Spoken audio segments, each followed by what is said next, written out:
Good evening. I'd like to call to order the November 17th, 2020 Little Rock City Board of Directors meeting. We would like to welcome those in attendance as well as those watching at home or streaming online. We also would like to welcome Directors Hendricks, Webb, Fortson, and Vice Mayor Wyrick, who are participating with us via video conferencing. Madam Clerk, would you please call the roll? Director Hendricks. Director Richardson. Present. Director Webb. Here. Director Peck. Here. Director Hines. Present. Director Wright. Here. Director Compuris. Present. Director Fortson. Here. Director Adcock. Present. Vice Mayor Wyrick.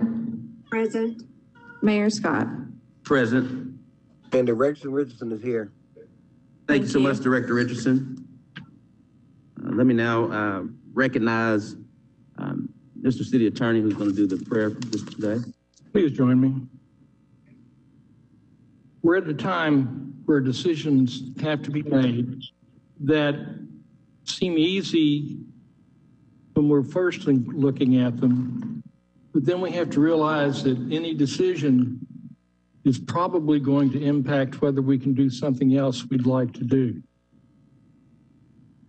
We believe that a door opened is an opportunity. Let us approach this, that even for those opportunities we don't take now, we never think of it as a closed door, particularly if the purpose is to help our citizens thrive, to fulfill their obligations and dreams, and to make this a city where people welcome each other with a wave and a hello. Amen. Amen. You all stand for Pledge of Allegiance. Pledge of Allegiance. United States of America, to the republic for which it stands, one nation, under God, indivisible, with liberty and justice for all.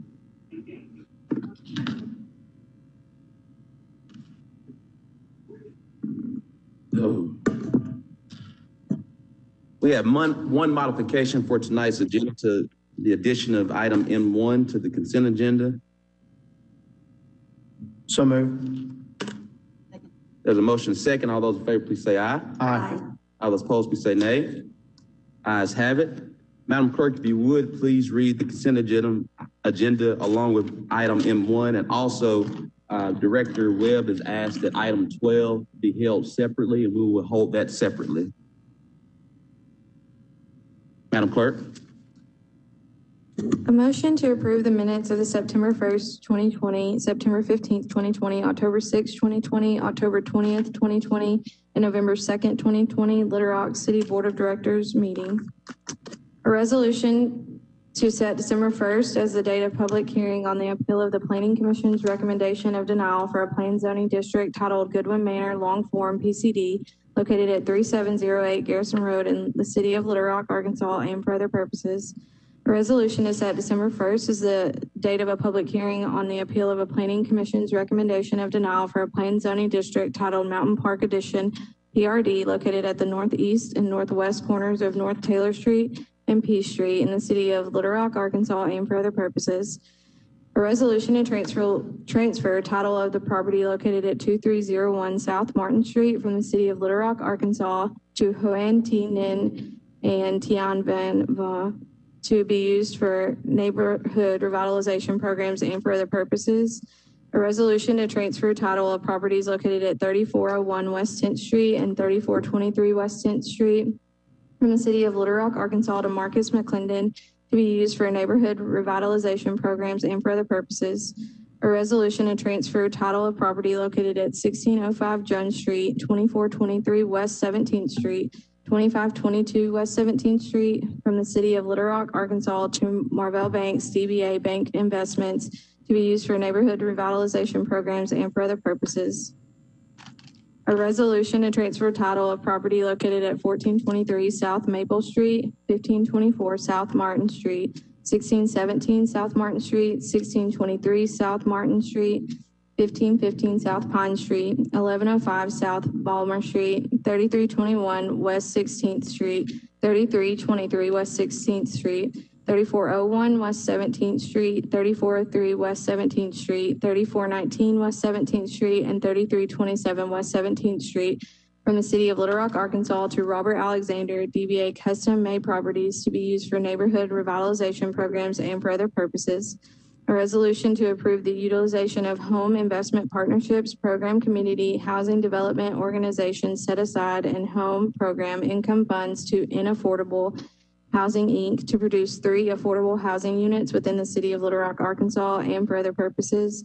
A resolution to approve the utilization of home investment partnerships, program community housing development organizations set aside, and home program income funds to the University District Development Corporation, Inc. to produce 7 affordable housing units within the city of Little Rock, Arkansas, and for other purposes.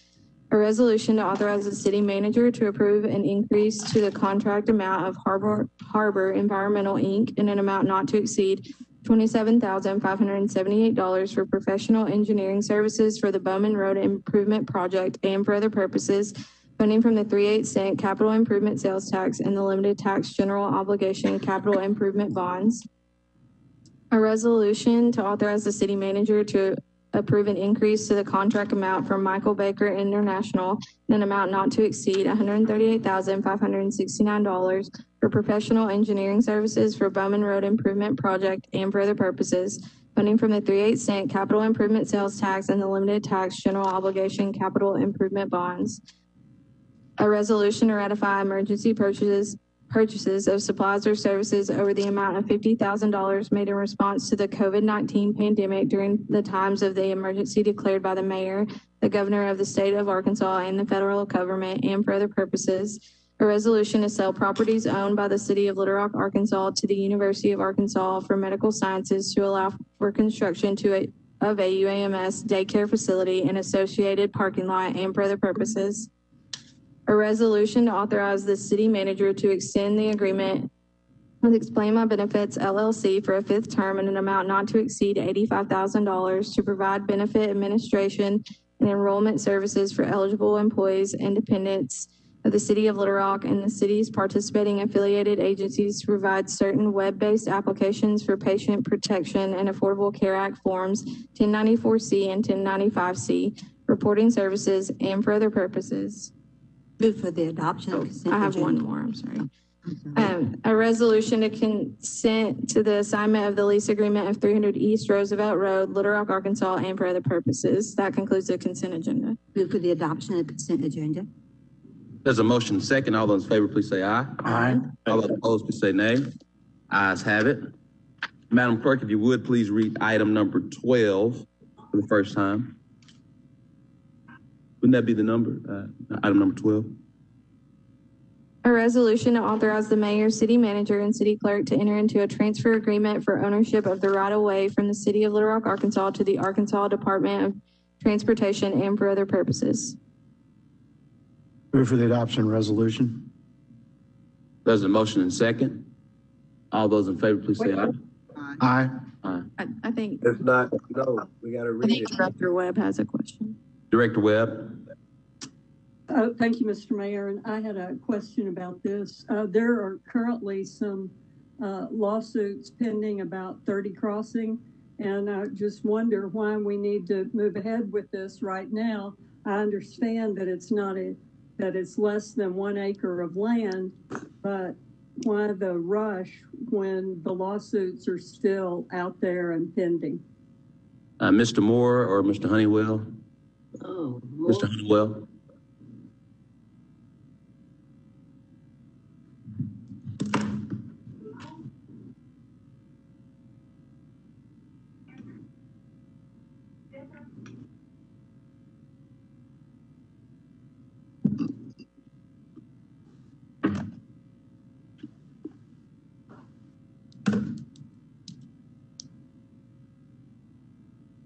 Mayor, members of the board, Director Webb.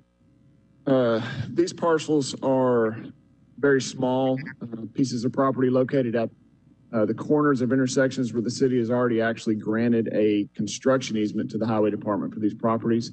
However, based on their designs and more detailed design as they move further in the project, the work that they're going to have to do in these locations require them to have ownership of this property versus an easement in order to do the work that they're going to be doing there.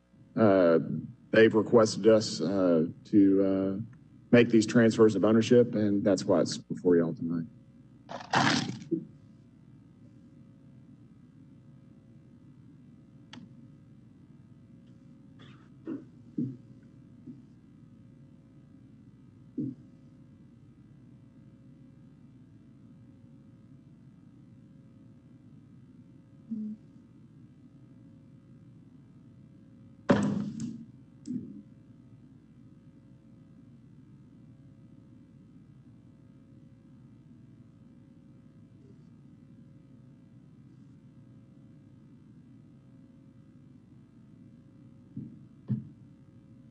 Are there any more questions? Seeing none, all those in favor, please say aye. Aye. All those opposed, please say nay. Nay. Ayes have it. Madam Clerk, if you would read item number 16. A resolution to authorize the city manager to enter into a contract with Alta Planning and Design, Inc. in an amount not to exceed $99,961 for the Complete Streets Master Bike Study Plan and for other purposes. Mayor, I have a question. Director Hines. Bruce or Mayor, where's the funding for the match coming from? Which fund is it coming from? The street fund or from our? It is coming from our street fund. Thank you. Director Adcock. Yes. Am I understanding that we are paying them to have this service in our city? Or are they paying us? Director Honeywell, will you explain the contract of the vote that Director Adcock is requesting? And also, Director Honeywell, we've received information this week from some of the citizens about the fact that if young people are hurt on these bikes on our streets, say if a child takes their credit card from their father's billfold and uses it and hasn't. Hold up. It's Director Adcock, this is two separate issues. What you're referring to is item 18. I'm sorry, I can't hear you over here. Director Adcock, you are asking a question about item 18. We are on item 16 regarding the bike study. Oh, I'm sorry. I thought we was on 18. Yes, ma'am. Mr. Honeywell can wait then. All right. There's been a motion and second. All those in favor, please say aye. Aye. All those opposed, please say nay. Nay. Ayes have it. I think, Mr. Moore. and Tom, I don't think there was a motion. I think they just read it. Yeah. Right. It was just There was a read. motion. I apologize. Is there a motion for item number 16? So move. There's a motion. Is there a second? Second. All those in favor, please say aye. Aye. All those opposed, please say nay. Nay. Ayes have it. Madam Clerk, if you would, please read item 17. An ordinance to amend section 1 of the Little Rock, Arkansas ordinance number 21,561 to remove the property located at 2901 Dr. Martin Luther King Drive from the demolition list to declare an emergency and for other purposes. First reading. Mayor, Director Wright. I have a presentation on the plan for this property. And Mayor, while that's coming, I've been talking with Director Hendricks over the past few days. She wanted me to let the board know that she was now in favor of removing the property from the condemnation list. With that being said, Director Wright, is there a need for a presentation? No. There's been a motion second. All those in favor, please say aye. We have to read it too. Got to read it 2 more times. Is that suspension of the rules? Oh, it's an ordinance today, not a resolution. All right, my apologies. Move for Director Hines. move to suspend the rules and place this ordinance on second reading. Second.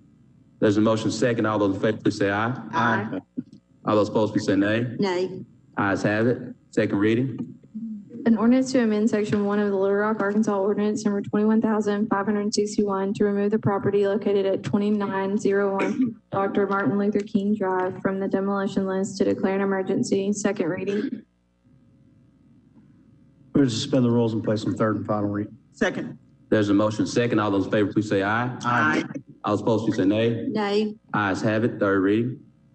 An ordinance to amend section 1 of the Little Rock, Arkansas ordinance number 21,561 to remove the property located at 2901 Dr. Martin Luther King Drive, Jr. Drive from the demolition list to declare an emergency. Third and final reading. We've now had 3 readings.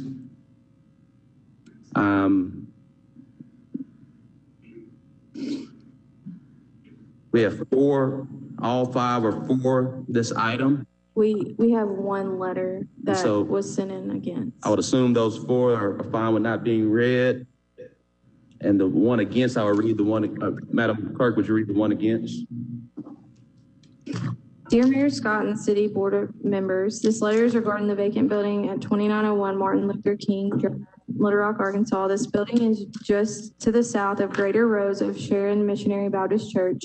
For years, this building has been deemed by the city unsafe, unsanitary, and a fire hazard. A warning notice from the City of Little Rock Department of Planning and Development dated September 30th, 2016, referring to an August 2nd, 2016 inspection stated, our inspection found a dilapidated building that this department has determined to be unsafe, unsanitary, a fire hazard, and is detrimental to the public welfare of the citizens of Little Rock. So as you can see, this situation didn't pop up overnight. For 4 years later, the only thing that has been done is the old back porch has been torn down and some boards placed over the windows. I ask you, does this make it safe? A summary report dated July 26, 2016 under location details states the following. The building has structural damage and is falling in on the south side of the building. On March 20th, 2018, Deacon James Duffy, the Secretary of Greater Rose of Sharon Deacon Ministry and trustee, appeared before the board in favor of demolition of this building. The Jeffreys were given until September to present a plan and come up with funding to pay for the repairs. September came, no plan and no means of funding, so it was put back on the demolition list and the building is still standing barely. That this eyesore and health hazard has been allowed to exist too long. We know the Quapaw Historical Society is striving to have it removed from the demolition list. We know they have gathered signatures on a petition, and we know they are trying to preserve it as a historical site. Our question is, would they allow this building to remain in affluent Quapaw neighborhood? We know the answer is no. So why should we have to put up with it? We are right next door. If the Jeffreys cared about the building so much, they would have not allowed it to get into this condition. They have had ample time to make repairs. It is known that the Greater Rose of Sharon Missionary Baptist Church owns the property around the building. On the north side of the building, there is approximately 20 feet along the side of the building. On the south side, there is about 6 feet and 30 feet along the back of the Jeffreys building. We understand the plan is for an internet cafe. Our question is, where will the patrons park? Greater Rose of Sharon owns the parking lot behind the building and the driveway on the north side of the building. The only way they can access this very small parking they have is through the church property. Please note that at this time, the church is exploring the option of expanding the south side of our church to add an educational building in honor of our pastor and first lady after 30 years of service.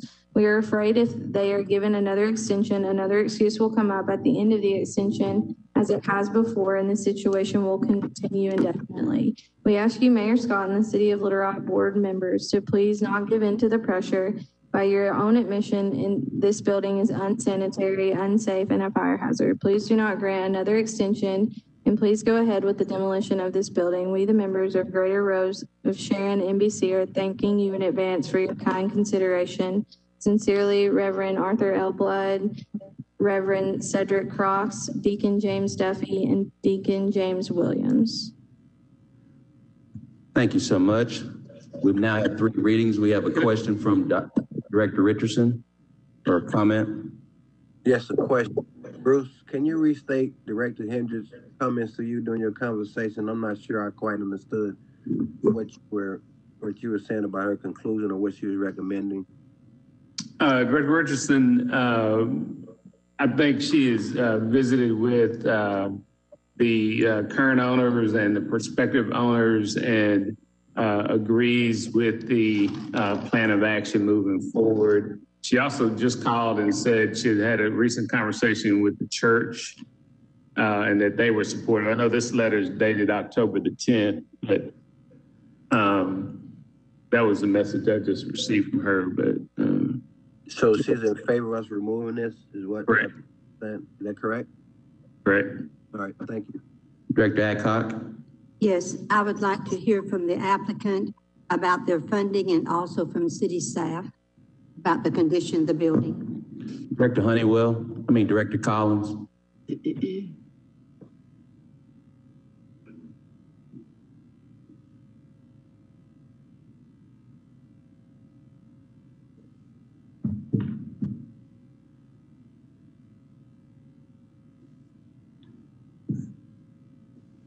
Mr. Collins, has the condition of this building changed since staff had found it was in poor condition and needed to be demolished? In general, the overall condition hasn't changed. At the time that we originally brought this before the city board, there was a back area that was burnt and uncovered. The changes that has happened, if you'll look at the pictures that we have, went took prior to the agenda meeting, they have resecured the building to date, and also on the back side and the windows. And so that is the change of state as of today. Is this the building since it's been secured? Yes, ma'am. Thank you so much. I'm sorry, I'm not finished. Oh, sorry about that. Have you looked at the financing that they have for this building? I have not seen the current finances as to be proposed by the potential buyer for any remediation. The last finances that I've received was, over 6 months ago in regards to Ms. Jeffries and their finances in the trust. And was the funding sufficient to repair this building? The funding was available to do the asbestos remediation, and it depended on the structural damage, partial structural repair, but it was not sufficient, in staff's opinion, to repair the entire building up to current code to occupiable space. Have you talked to the church that since they have changed their support of this? No, staff has not spoke with the church. Okay, thank you. Mayor, Director Hendricks is saying she was trying to. Director Hendricks, I do apologize. We were going to continue to work with our technology team. I know we talked about that this evening. Director Hendricks. Is muted. Can you hear me? Yes, ma'am. I did talk with the pastor of the church and the deacon, many of the deacon board members today, and they agree that the house, that the building is removed from the demolition list. Yes, ma'am. Thank you. Is there anything else I need to say? No, ma'am. Director Richardson. Yes, Mayor, just in response to Joan's question, I think that there seems to be some confusion with the progress or how we're going to move forward with this particular building. I think at one point it was suggested that the church was going to go through with the rehabbing of it, but I think the last time they were down there, I think they indicated that they're going to sell this to a potential buyer and that potential buyer would be responsible for that. So I think that's somewhat part of the confusion that I think we're seeing and dealing with. And Bruce or Tom, either one of you guys can clear me up on that. I did think I heard last time it came before they're going to sell it, but I think what Joan was referencing was the church themselves doing it. I don't know if the church is going to be potential buyers or not. Hey, Mayor, is my mic still on? Yes, ma'am. I would like to share with Mr. Director Richardson that there is a potential buyer for the building. Mrs. Jeffrey has agreed to accept that. Yes, ma'am. So I don't think anybody else on that board has anything else to do with it. Thank you, Director Hendricks.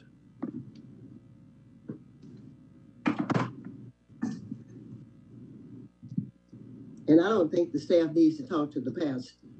Yes, ma'am. Call to the question. Call the question. Second. There's a motion second. All those in favor, please say aye. Aye. All those opposed, please say nay. Ayes have it. Madam Clerk, if you would, please. Mayor, you got to vote. There's an emergency clause. There's a motion for the emergency clause. No. You got to vote on the ordinance. You just closed debate with the question. I thought we called it. No.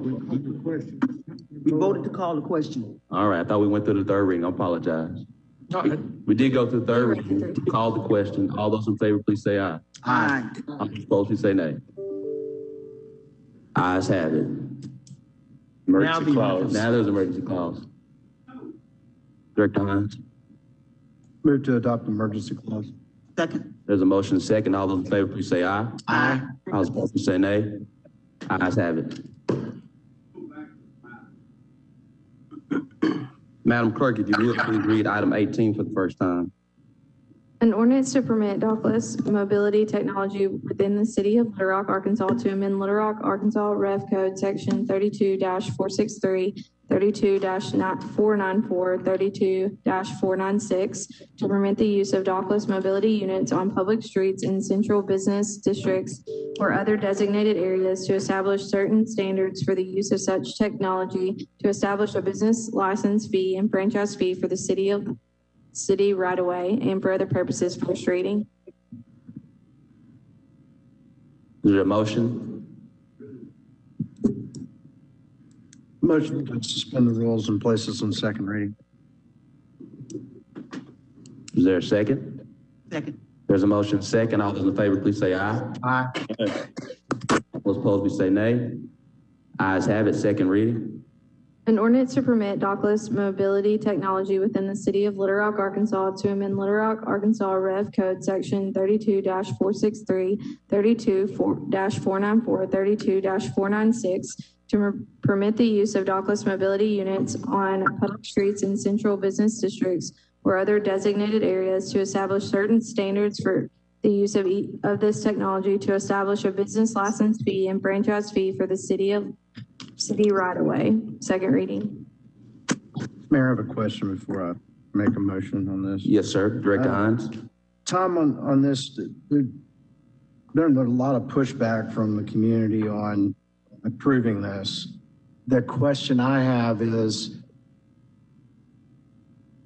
I couldn't remember. So this would be a new ordinance for us, correct? Yes. Okay. So we previously they came in under a administrative agreement to operate on a trial basis. Is that how we did it? What happened originally is we had a memorandum of understanding that was extended a couple of times. In the meantime, the General Assembly passed an act that set forth standards and conditions for these types of scooters to be used on public rights of way. And then we got hit with the coronavirus, and then they just kind of showed up recently and the ordinance has come back now. Okay. So my question is, if we do not pass this ordinance, those mobility operators would be able to operate by state statute without any regulation from us? Director Hines, I wasn't really anticipating that question. As a general rule, local governments have control over their streets. There's a few that are different, like Highway 10 and Cantrell, because that's a highway, and Interstate 30, which nobody would be allowed to ride a scooter on anyway. I think what would happen is you would have an argument made by a company that wished to come in and say, you can't do anything, you had your chance, and the statute's been put into place, so we're going to make this happen. And it would be sort of like what Uber did. Uber came in, we worked out an ordinance, and then they turned around and had a state statute passed, and we have absolutely nothing to do with it.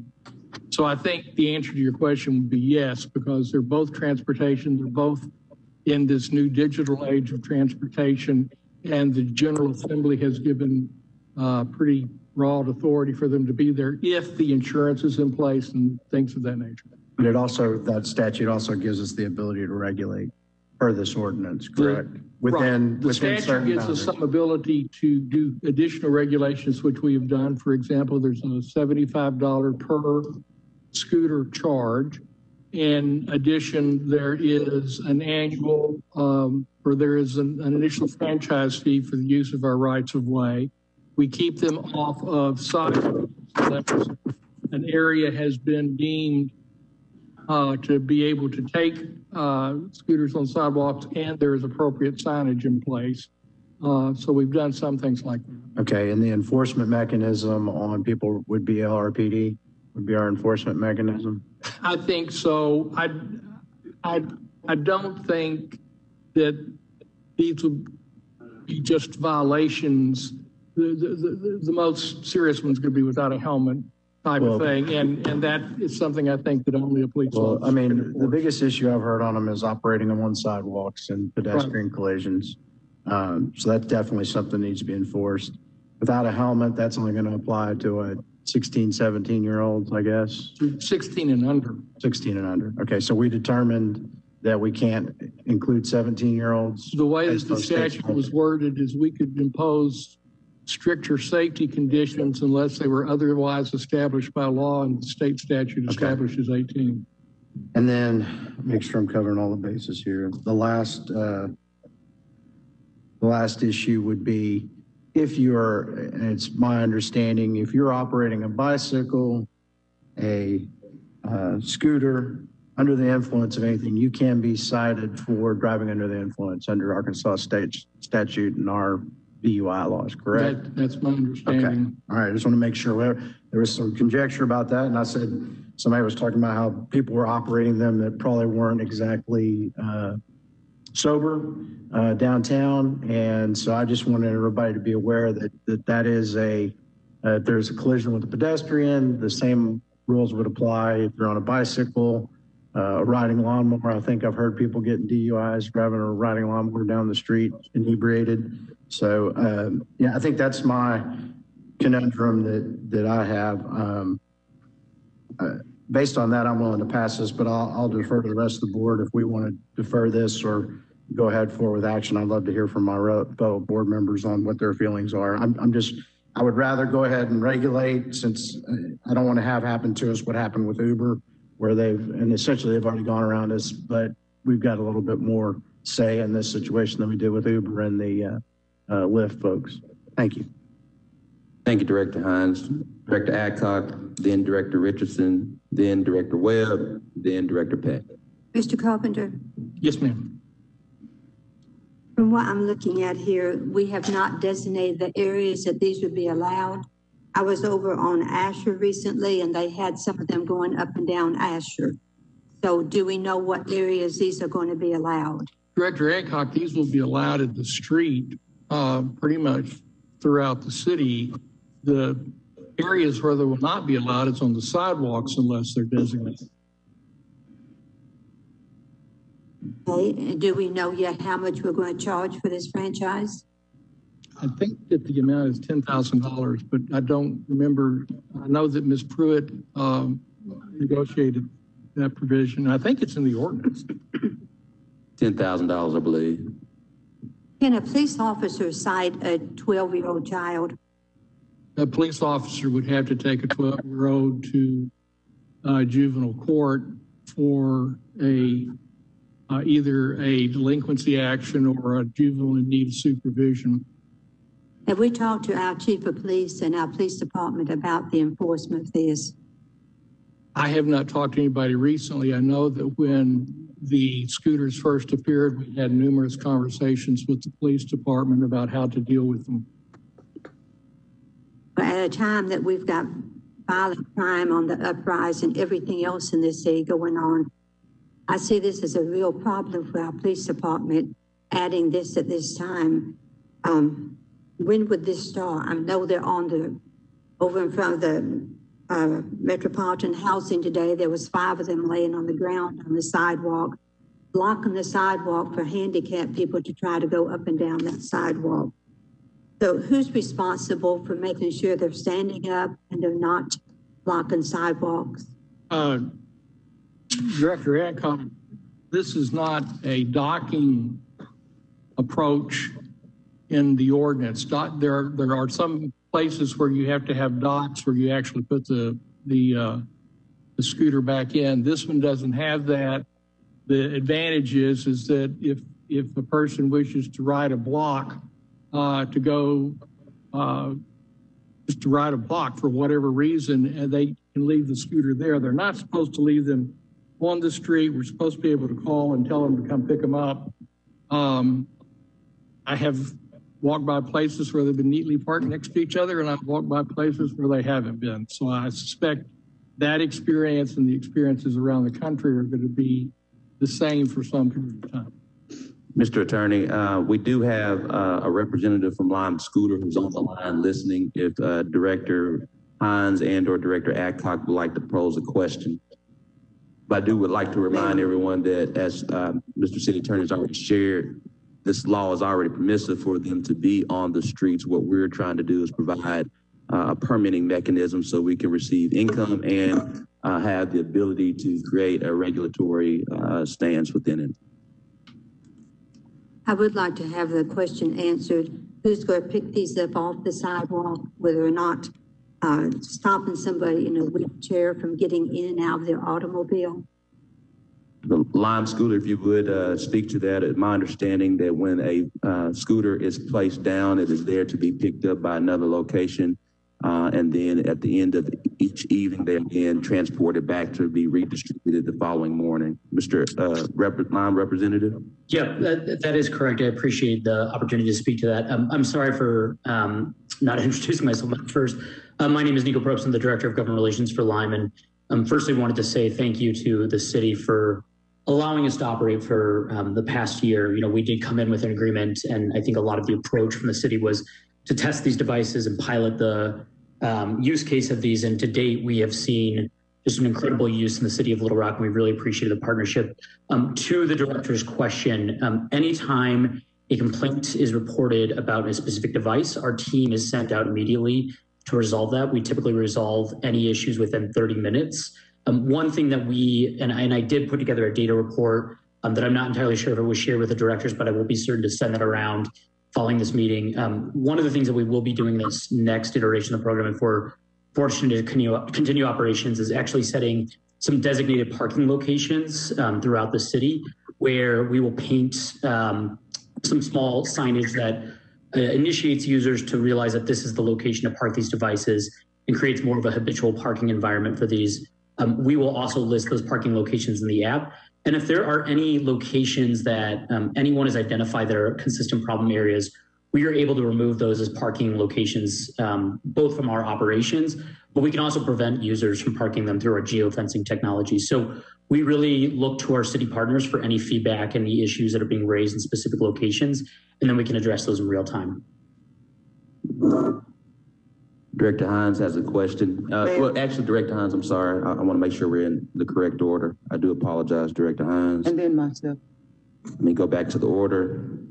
We had Director Adcock. This is actually Director Webb, Peck, and Wright. Forgot about me. Yep.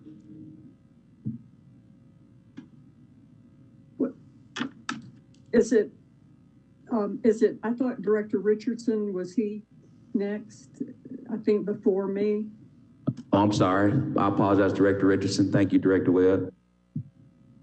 Trying to keep up with your hands and the phone at the same time. We're going to try to find some technology that we can see the hands raised that way. Thank you, Director Webb. Mayor, my question is, I think John made reference to them being used all over the place. My question and the concern some of my constituents have is, will they be available throughout the city rather than being available in just certain parts of the city? That's the question I'm hearing with some of my constituents, that we're going to selectively make these available in certain parts of the city. And can I get somebody to refute that so that we know that they're going to be available throughout the whole city? We are happy to add new deployment locations. When we started the program, we were operating a very small amount of vehicles in the city intentionally to initiate riders to them, allow the residents of the city to sort of get used to the program. And quite honestly, since our return post-pandemic, we saw a very big uptick in ridership, which I think conveys that folks are looking for alternative forms of mobility. Obviously looking for something that's socially distanced and open air, and it's a good alternative, I think, to rideshare and alleviate some folks' concerns about public transit right now.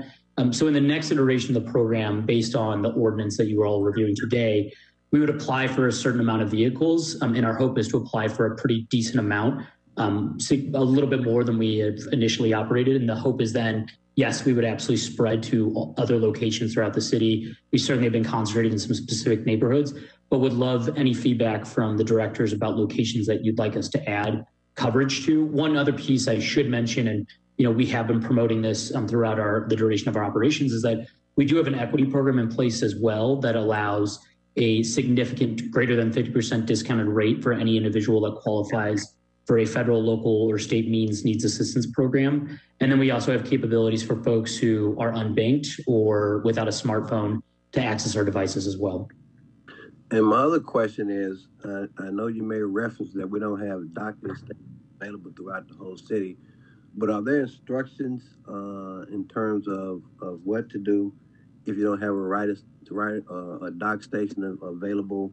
Are there instructions for the writers? And then more importantly, instructions for us so that we can make knowledge-based decisions and knowledge-based recommendations to our constituents? Yes, to the first point, the first question about instructions, any user who signs up in the app goes through a tutorial of where to ride the devices, the bike lanes where they exist, not on the sidewalk. And then additionally, we send constant communications to our riders, both through our emails and our in-app messages. We also just invited any rider who has only completed 1 or 0 rides in the city to what we call a digital first ride academy, which is essentially sort of a driver's ed course for folks to get training on how to utilize the scooters properly. And we talk about proper parking behavior. And in the app, it does direct folks to not impede ADA rights, of course, park in the furniture zone of the sidewalk or next to a bike rack where it exists.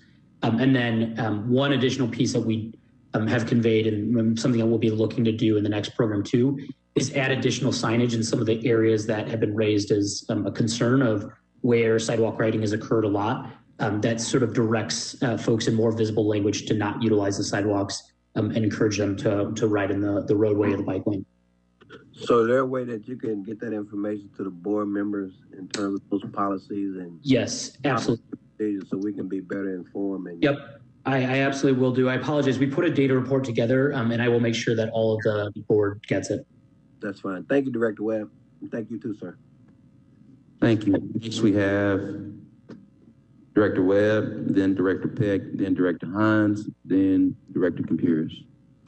Thank you, Mr. Mayor. And to follow up on Director Hines, who had a lot of good questions, and I have gotten a lot of complaints about these, and I am not as familiar with the state law as I obviously need to be. I don't know that we have every single thing in this ordinance that we can have, also based on some of Tom's remarks. And I would like to propose that we defer this for 2 weeks so we can make sure that we have as much regulation in here as possible. Is that What would deferral do? Director Webb, is that a motion? Yes, sir. A second. There's a motion second. All those in favor, please say aye. Aye. All those opposed, please say nay. Present. Ayes have it. We'll now move forward with item number 19 as Director Linian comes to the podium. Mayor, while she's doing that, I know that you had at least 4 other people who wanted to ask questions, and if they could to the appropriate office, I don't know if that's your office or Bruce's or mine or all of us, we can try to get those answered also before 2 weeks from now. Yes, if board members have a question in regards to both the state law and the ordinance, please direct those questions to myself, Mr. Moore, and our city attorney, and we'll ensure that you get those responses back. Mayor, if you could have the gentleman from law and the governmental affairs give me a call to get the questions for him. That's probably I could answer offline with him. I don't know if he's still on the line, but yes, is the line representative still online? Well, Mr. Director Hines will make sure that he gets in touch with you. Mr. Moore, if you will remind when we get with our team meeting, we'll ensure that the communication between Director Hines and the line government relation person happens. Thank you so much, Mr. Moore. Before we get started, if you notice, I've been trying to expedite this meeting as quickly as possible. And the reason why is wanted to allow for enough time on this evening. As you know, we've been going through the journey of our budgeting process in the wake of COVID-19 and its financial impact on our finances. We know we've had to amend our 2020 budget twice, once in April, another a few weeks ago. And so we've been going through that journey. Last week, we offered for review the 2021 revenue projections. Tonight, we present the 2021 proposed budget expenditures. Board members received around 5:30 p.m. Via email. So every board member, particularly the board members that are visiting with us via video conferencing, has received in their inbox the budget expenditures for the 2021 proposed budget. So we could all walk through this together with Director Linehan. Want to also just take time to thank Director Linehan and her entire team, and our entire budget team, which includes Director Linehan, her finance team, Mr. Moore, myself, and our collective teams together have spent hours upon hours and weeks upon weeks to get to this point, to propose. Now what you have in conjunction with last week's revenue projections, you have this week's proposed revenue expenditures in this 52 or 53 page document is what we would call the proposed budget. So you will see embedded into these 52, 53 pages, both revenue projections for 2021, as well as budget expenditures to create the comprehensive budget before you. The plan, and stress the word, the plan, is to share with you tonight this budget process. Allow Director Linehan to go through in great detail this process. Then we will have opportunity for Q&A regarding this process after she gets through with the presentation.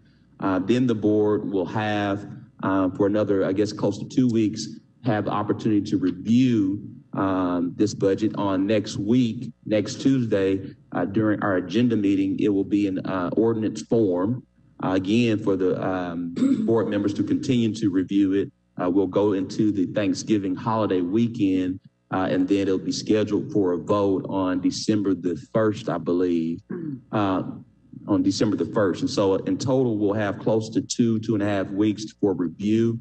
Again, that's the goal. That's the plan. We know that budgeting is never something we want to rush.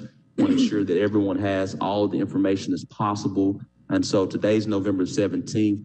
And so the plan is to review, ask questions, and work towards a cohesiveness between November the 17th and December 1st. That is our goal date.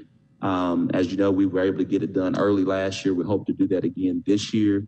And we know this is a team effort with the board as being policymakers with our moral document of the budget. But I'm happy to present, well, Director Linehan is going to present a balanced budget in the wake of COVID-19 for 2021. Director Linehan. Thank you, Mayor. I also want to make sure that everyone is aware, the public, that this is also going to be posted online first thing in the morning. It'll be on the city's front page of the city's website. So we'll go to the, let me see if I can get it. Director Linehan, if you would, please bring the mic closer to you and speak as loud as possible. Okay. Can everyone hear me? Okay, this does not seem to be advancing.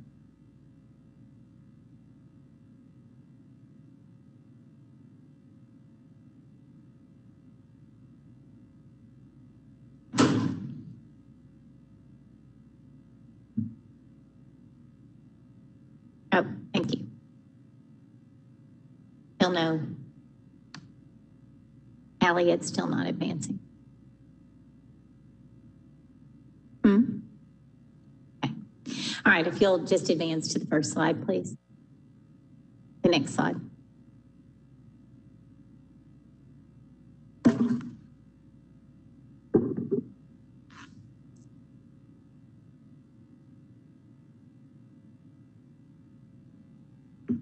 Okay. So the first section of this presentation will be with respect to the personnel cost assumptions and the other expenditures that are applicable to all of the city's funds. So on the next slide, you'll see that included in the budget for all of the funds is the continuation of step and grade progression for those union and union eligible employees that have a step and grade. That includes the IAFF, the International Association of Firefighters, the Fraternal Order of Police, our AFSCME union and union eligible employees, and our 911 communications positions. There are no other salary adjustments included in this presentation in the budget. On the next slide, as you're aware, our health insurance benefits will include a renewal of the fully insured coverage with United Healthcare. There is an increase of 7.5% included in personnel costs that's associated with the increased premium, but that increased cost is offset by the health insurance holiday premium savings from December, and that is reflected in the revenue presentation that we gave last week in our transfers in as a carryover. There is no increase to premium cost for employees in 2021, and there will still be buy-up options for lower deductibles and copays available to the employees at the same rate as what was charged in 2020. So on the next slide, you'll see the pension rates that are in effect for the various plans. The ones that will be effective as of January 1st, 2020 are the fire lot fee pension contribution, which is set by the state. It is currently at 23.5%, and that will remain unchanged. It's at the state maximum. The police lot fee pension contribution will be 23.23%, which is a 1% increase from last year. Last year was 22.23%, and again, that is set by the state. The lot fee contributions for police and fire are partially offset by state pension turnback funds that are included in the budget as intergovernmental revenues. So that was in our revenue presentation last week. Our non-uniform employees are in the non-uniform defined benefit plan, and the city contribution for that plan is 9%, and that is unchanged. In addition, our judges and court clerks participate in the APERS plan. That rate is set at the state, and that is 15.32% and is unchanged. And then we have one judge that is still covered by the ADJRS plan, and the contribution for that is 38.99%. Thank you.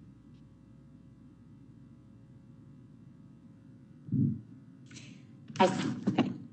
So the next is our closed pension plans. We have plans that were for those that were hired prior to 1982, and those plans are closed to new members. And our closed police and fire pension plans are now administered by LOPFI. They are covered by, the contributions are offset by a dedicated $1 mil property tax levy for each plan.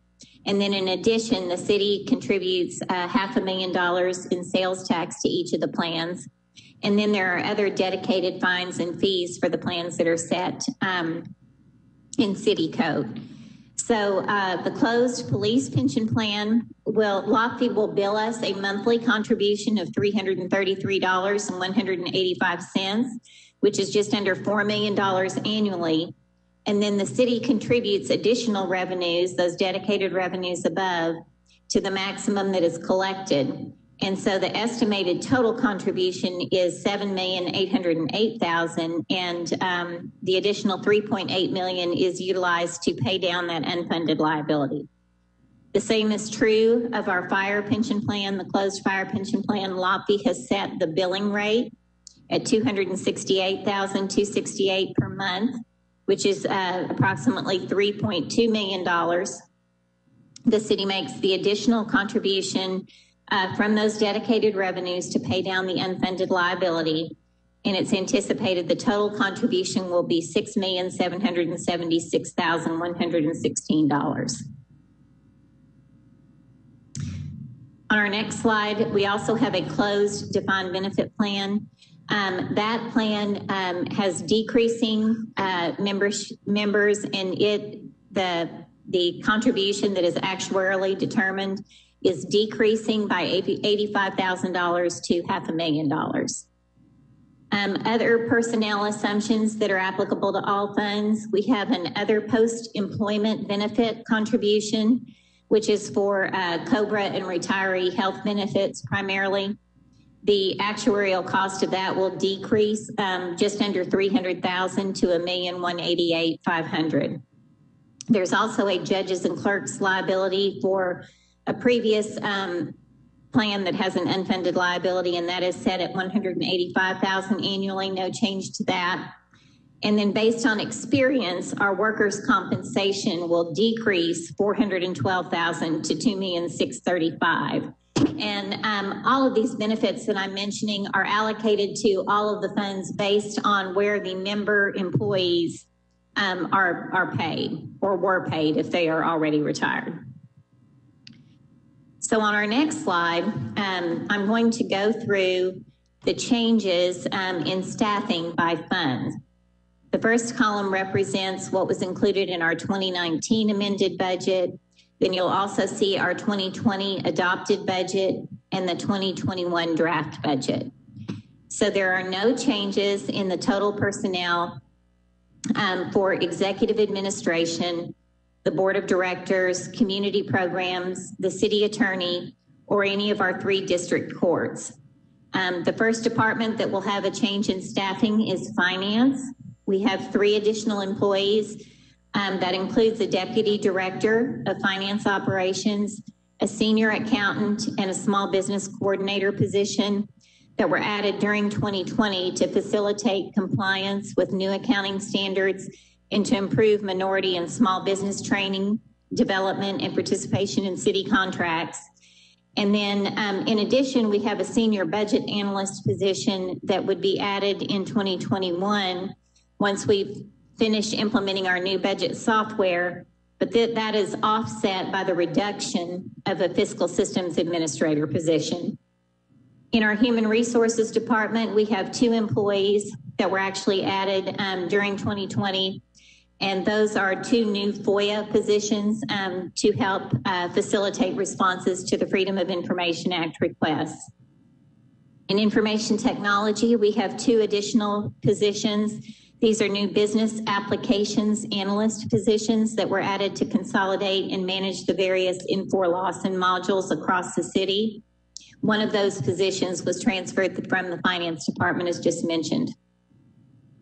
In planning and development, there is 1 new position. It's a development manager position that was added in 2020 to facilitate permitting and planning activities for economic development opportunities. There are no changes in the general fund for housing and neighborhood programs, the Public Works Building Services team, Parks and Recreation, golf, or the Jim Daly Fitness Center. The zoo has added 1 animal keeper position during 2020. The fire department in the 2021 budget will add a civilian analyst position to manage accreditation activities and to free up the uniform position that is currently covering that for operations. In the police department, there are 4 additional non-uniform employees. 1 was a police media relations position. There were 2 telephone reporting positions added to take reports from citizens of activity, and then 1 office assistant was added during 2020. There were no changes to the uniform position count. However, 7 of the officers in the latest 2020 recruit class will be partially funded by a COPS grant that will offset approximately 72% of their cost. So in total, there are 14 additions to the general fund, which will bring the full-time headcount from 1,690 to 1,704.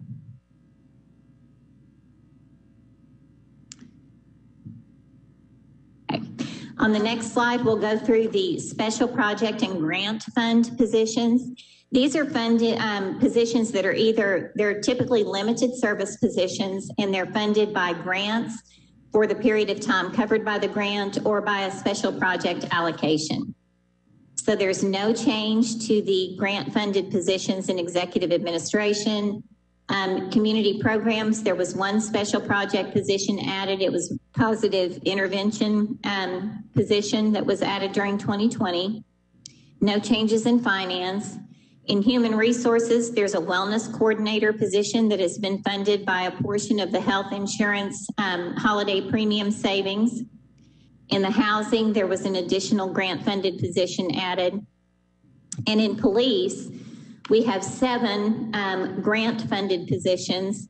6 of those are victim services specialists that were added during 2020 with a grant. And then there's a social worker position that will be added in 2021 utilizing burn grant funds.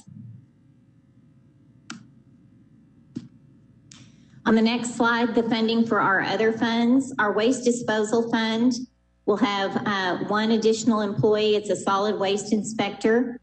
Public Services Street Fund will have a support service specialist that was added during 2020. And our vehicle storage division will have 1 storage attendant position that was added. So in total, for our full-time authorized employees, we will go from 2,164 to 2,191, which is a total of 27 positions. So let's see. On our next slide, you'll see this is a graph depicting where the full-time staffing is. So in the all of the funds, 54.2% of city full-time staffing is police and fire. 16.7% is for solid waste and street services. 8.8% are for parks and zoo activities. 4.5% for housing and neighborhood programs. 3.5% for fleet and vehicle storage, and all other positions make up 12.4% of the city's full-time staffing. On the next slide, again, applicable to all funds, the fleet department manages the cost of fuel and provides maintenance and repairs to all of our vehicles. So the cost of fleet labor, fuel, vehicle insurance, vehicle maintenance, and other expenses are allocated to departments based on the number of vehicles assigned, maintenance schedules, and actual fuel usage. So our parts expenses are forecast to decline due to better inventory management and streamlining of the fleet using similar models across the city. And also our fleet replacement program, which has taken many of the older vehicles out of service.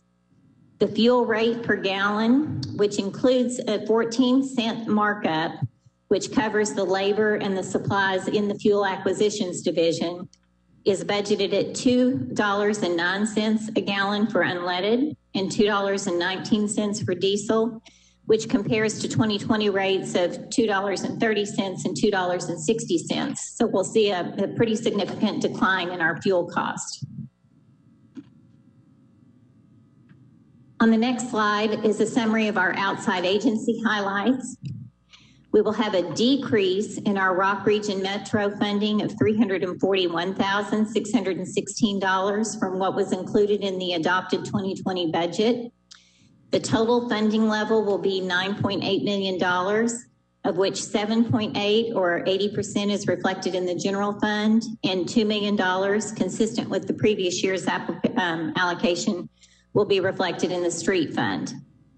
There is an increase in the Pulaski County Jail funding of 3%, which is approximately $74,000. This will bring the total funding up to just over $2.5 million, of which $2.4 million will be reflected in the general fund, and $160,000 will be paid from a local jail fee that is applied to tickets. That is actually a decrease from what has been contributed by the local jail fee before, because our tickets and all are down, and so there's less funds available from that. This also restores the 120-day funding reductions that were included in the budget amendment associated with the Art Center, the Museum of Discovery, and the Downtown Partnership, and it includes an enhancement of Art Center funding. On the debt service for our short-term notes, the debt service and the bond agent fees will be $4,258,645 in 2021. $954,000 of that will be reimbursed from our 3/8 cent fund, which represents the principal portion of the 2016 note that was taken out to fund the fire truck and the completion of Station 24. That note will be retired in 2021. It's the last short-term financing note that advanced those 3/8 cent projects, and it's time to conclude at the same time that the 3/8 cent tax concludes. Debt service overall will decrease by approximately $1.25 million from 2020, and that reflects the retirement of the $5.9 million note that was issued in 2015. So now I'm going to go through just those things that are applicable to the general fund. On the first slide is a summary of the revenue forecast that was presented last week. So the first column, 2019 actual, that's the actual general fund revenues in 2019, which were at $218,055,000. Our 2020 original budget was $212,125. Part of that was the decrease in transfers in when Little Rock Convention and Visitors Bureau retired the note on the Cromwell building, and the city retired a note that had 3/8 cent proceeds transferred in. And then we decreased our sales tax growth forecast because we had some unusual receipts in 2019 that we didn't anticipate would continue. Our 2020 amended budget was taken down by $8 million to $204,039,000 due to the impact of COVID on the budget. The 2021 draft increases the budget to $210,000, which is a $6 million increase from the, or excuse me, $210 million, an increase of $6 million from our amended budget, but still $2,024,000 below our 2020 original budget. So the change from the original budget is a reduction of 1%, and we're still about $8 million or 3.6% below the 2019 actual results. The next slide is just a repeat from last week, which shows the breakdown of the general fund revenues, with about 51% coming from sales tax, 15% from property tax, 14% from franchise fees, which together make up 80% of our general fund revenues. And again, the total revenue budget is $210,100,969. So some of the expenditure highlights for the general fund. In our personnel budget, there will be an increase of $1,384,145 to the personnel budget. That includes the net impact of the COPS grant reimbursement of approximately $325,000 that, as I mentioned before, offsets 72% of the cost of 7 of the recruits that were hired in 2020. We're also increasing our vacancy savings allocation from $5.5 million to $6 million. And that's because in our 2020 budget, we had achieved that $5.5 million number by September 30th. And again, the vacancy savings is a reduction to the net personnel budget, and it's due to the turnover that we experience in our positions throughout the year. With most of our positions being in police and fire, it obviously takes longer to fill those positions. We wait for the next recruit class. And so during that time, there is some salary savings when those positions aren't filled. We also have regular retirements and new hires throughout the year. So during those periods when those positions are vacant, there's savings generated from not paying those salaries and benefits. On the next slide, this is an overall highlight of the maintenance expenditures, the changes. There will be a net increase of $134,520. Of that, $94,404 is in our executive administration division for for performance and innovation. That's Melissa Bridges' division that provides the government transparency portal, the data platform that is used. And this is not really an increase. It was previously funded though in a pilot program special project. So it's in addition to the general fund. In finance, there'll be an increase of $41,900, and this is attributed to the Lawson Enterprise Resource Planning System Maintenance Contract, Office 365, our CAFR online maintenance, which is the software used to write our comprehensive annual financial report. And then one of the new governmental accounting standards that we will have to implement is the new lease standard. And so we're purchasing some special software for that. Human resources will have a $96,000 increase. This is associated with the employee training platform called Learn, and also with the NeoGov hiring and onboarding annual maintenance, which has been previously implemented, and it's an increase to the maintenance cost. In the information technology department, there's an increase of $129,716 in maintenance. And this is for the WebEx that's been added, the Zoom, the MiFis, and all the other technology that's been implemented for teleworking due to COVID-19 that is not already picked up in other departments. In the planning division, there's a $42,500 increase, and this is associated with the planning permitting software, Lawson software module. In the river market, there's a decrease of $20,000 in building maintenance. And at the zoo, there'll be a decrease in deferred building and exhibit maintenance of $250,000. Our contracts cost will increase approximately $350,000. That's the net increase. You're going to see some additions and some reductions here. In executive administration, the total increase is $345,000. $181,800 of that is associated with the property and EDP insurance renewal. $150,000 is being set aside in the case that we move forward with an election in 2021. Janitorial services for our fire training academy in 311 is $20,000. All other departments, there's a net reduction of $6,426, or all other, contracts in the executive administration have a decrease of $6,427. In our parks and recreation department, there's a net increase of $184,000. $160,000 of that is for the upgraded service that was implemented at the community centers for the Comcast. It was implemented during COVID-19 for remote learning. And then we've also implemented Wi-Fi at our park pavilions, and that ongoing maintenance will be $24,000. The river market will have a net decrease of $173,000. The reductions are in basically all areas. You'll see as we move to the summaries by department, and the forecast for the river market is really planning operations for about 6 months of the year, while the Convention and Visitors Bureau is marketing the river market for potential sale to a buyer.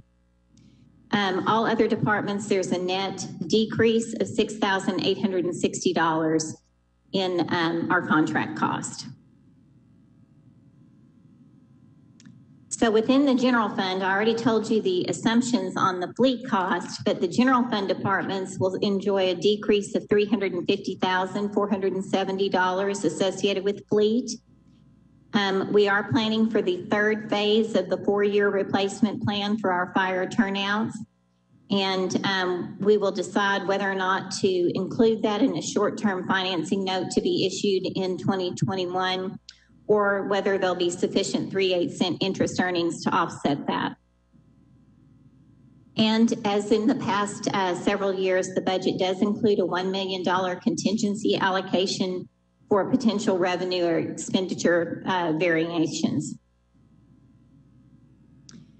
So this slide shows you kind of a summary of everything I've just mentioned to you. Again, starting with the 2019 actual budget and working away across to the 2021 budget. And I've also presented the change from 2020 amended budget to 2021 and the change from the 2020 original budget. And in this year, the change from the 2020 original budget is the one that we should really focus on. We had significant reductions in 2020, some of which you'll see on the personnel line, the $15.8 million. That's attributed first to the allocation of $5.5 million in vacancy savings that as it's realized, it's net with the actual personnel cost in each department. It also includes the $7.8 million reduction that we had for the fire EMT salaries when those were transferred to our grant fund for the CARES reimbursement. It includes the reduction we made in our April 1st adjustment to for the 120-day reduction of our part-time personnel that were not working during the first several months of COVID. So when you put all those things together and you combine line 1 with line 11, the net increase in personnel from the amended 2020 budget is a little over $10 million. But when you look at that from our 2020 original budget, it's $884,000 net change. It's $1.3 million in the increase in personnel cost, offset partially by the $500,000 reduction on line 11 in our vacancy savings.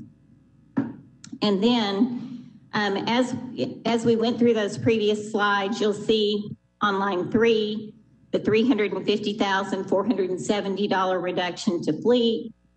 You'll see the $134,520 increase to repairs and maintenance, which was identified by division previously. The increase in contracts was identified by division. The debt service reduction that I showed you a moment ago. And then we will go into detail on our, actually our outside agency funding, our debt service and our transfers out on the next slide. Again, I want to highlight that this is still a reduction of $2,024,284 from our original 2020 budget. So this is a breakdown in the percentage of the expenses that you saw on the previous slide. 76% of the cost is in personnel. That's net of the vacancy savings, with less than 10% in each of the other categories. The personnel plus the net of the vacancy savings added to the outside agency funding and our transfers out represent 85.5% of our general fund expenditures. So now we'll talk about the outside agency support that will be included in the general fund budget. As I mentioned previously, the Rock Region Metro funding will decrease by $341,000. Part of this is due to anticipated COVID-19 reimbursements that they will receive from the federal government. They receive offsets of some of the expenditures for safety measures and then also some lost fare revenue. On line 2, you see the increase in our regional detention center support. While the contract cost is only going up about $74,000, the portion in the general fund will go up $172,000, and that's due to the reduced availability of the fine revenue that helps to make up that difference. And then the items denoted by a C to the far right show the 120-day funding reductions that we had made in the amended budget. Those have been restored back to the 2020 original level. And then there's an additional contribution of $100,000 for the Arts Center.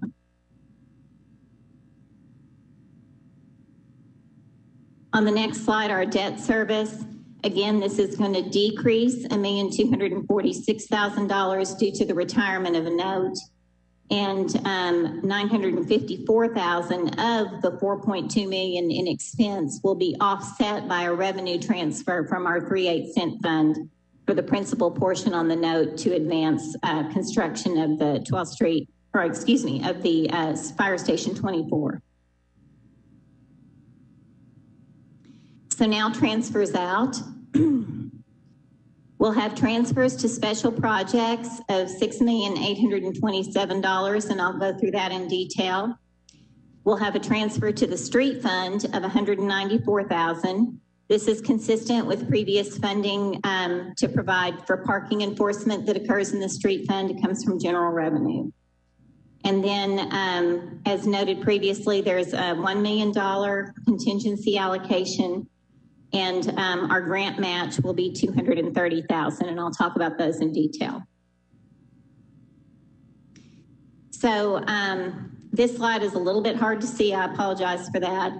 But this is the summary of special projects and the changes from the 2020 original budget to the 2020 amended budget and the 2021 recommended budget. So on line 1, you'll see that in the amended budget, we included a transfer out of $4.5 million to offset the COVID expenses that we incurred. And so, of course, that will not continue in 2021. So there's a decrease of $4.5 million associated with that. For children, youth, and families, we originally allocated $4,750,000 in 2020. With the various amendments, that was taken down to $1,943,879 in the amended budgets. This will bring that back up partially to $3,372,000. So there's an increase from the amended budget of $1,428,000, but it's still a decrease of $1,378,000 from the 2020 original funding level. If you look at note B there, this reduction, $378,000 of that is intended to be a reduction to the community schools model allocation that was made, or the community schools model allocation, and that's because there's, like other community programs projects, we were not able to do as much in 2020, and so we have some funding left over. And then it also anticipates a reduced $1 million to the other programs. So with the $3,372,000 that we're setting aside or budgeting, and the $2.7 million in carryover funds that are still remaining as of October 31st, there will be $6.2 million available for programming from now through the end of 2021. So again, the reason that that reduction is lower is because of the amount of funds that we still have carried over because of reduced programming associated with COVID. The items that are marked with a C, there are still some sufficient funds remaining from our prior year allocations. Those include the Little Rock Residency Incentive Program on line 12, the Sister Cities allocation because those activities were not held due to COVID in 2020. And then I think that covers those. And then the other project that will not receive funding in 2021 would be the census project because the census has been completed. And then the items marked with an E are things that were reinstated from 2020 amendments. So, for example, the Sustainability Summit, that was one of the budget reductions we made. We anticipate that that will occur in 2021. And then also the Tennis Open, we're hoping that that can occur in 2021. Most of the other allocations are at consistent levels with the past. Next is our grant match transfers. So in 2020, we set aside $455,790 in 2020. In 2021, it'll be $230,000. However, in addition to that $230,000, there are grants that have been awarded that we have already got the match set aside, the $788,000 that will also be expended as they carry over into 2021. And those include the Outdoor Recreation Grant, the River Mountain Bike Project, the Planning Grant, Heritage Grant, the Metropolitan Transportation Alternative Grant, Recreational Trail Grant, Stop Violence Against Women, Assistance to Firefighters, and so on. So the things that we have included for 2021 up above, the Choice Neighborhoods Grant, which this is be a multi-year grant. There would be $50,000 that would be set aside in each year if we were able to achieve that grant. The assistance to firefighters would be combined with the previous allocation to potentially apply for a SAFER grant, the 21st Century Learning Program, and Federal Grants Advisory. So on this slide, this is now taking that same information that you saw by category, you know, that was by personnel and supplies and repairs and contracts, and it breaks it down by department.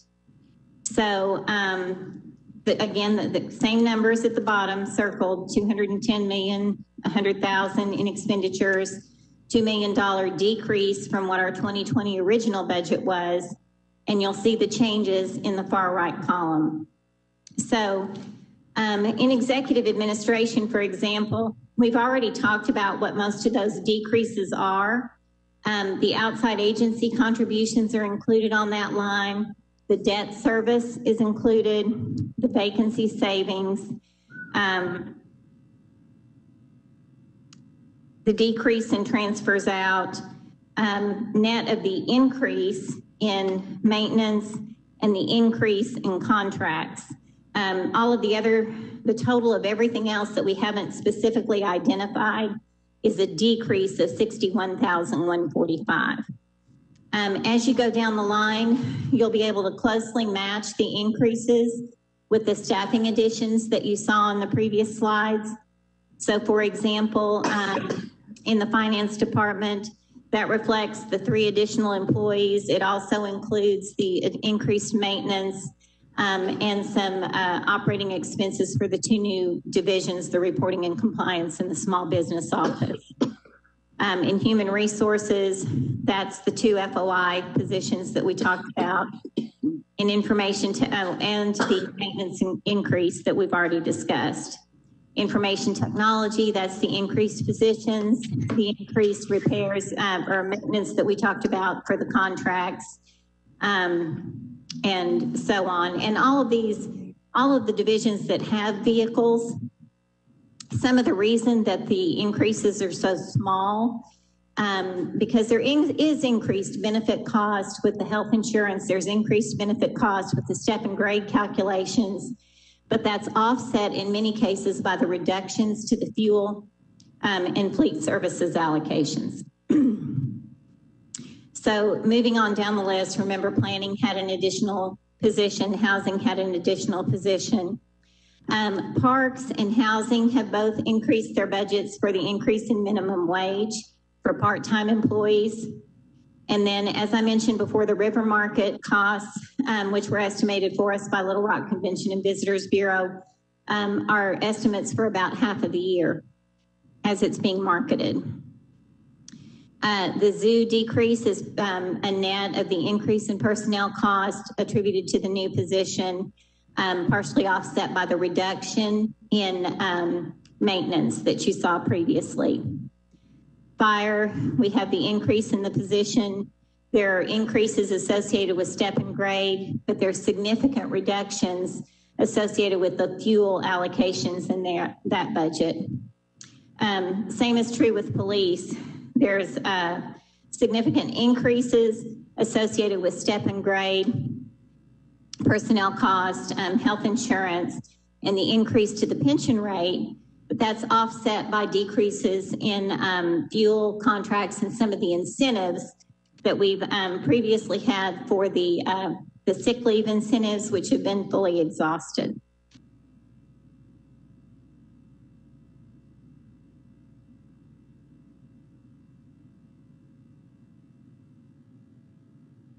Okay.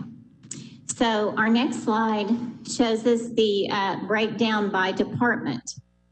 So here you'll see that our police department makes up 38% of the budget. Fire department makes up 26% of the budget. and combined with our executive administration, they're at 78. Those three divisions make up 78% of the general fund budget. And again, executive administration includes the debt service, the outside agency funding, and the transfers out, in addition to the actuarially determined benefit contributions that we discussed toward the beginning of the presentation.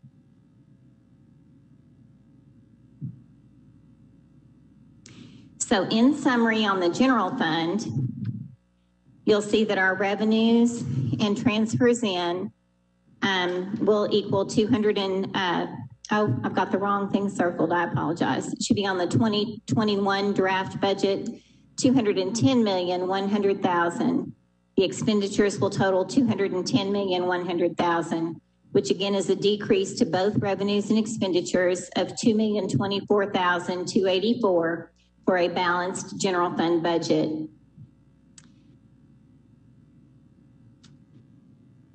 Now we'll go through our other funds.